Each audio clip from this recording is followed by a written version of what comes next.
Has the battery on your Nintendo Switch died due to too much Breath of the Wild? Ours did. So today we're going to show you how to replace the battery in your Nintendo Switch. For this repair, you're going to need a Tri-Wing Y00 screwdriver, a Phillips 00 screwdriver, a plastic card, and a spudger.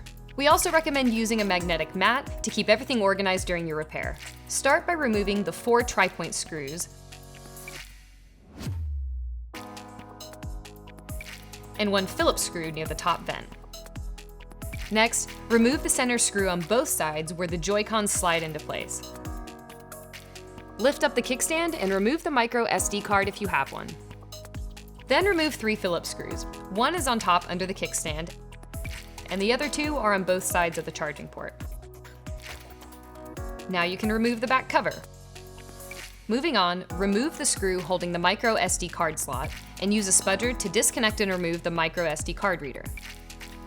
Unscrew the 5 Phillips screws holding the silver plate in place, and then lift up the metal shield.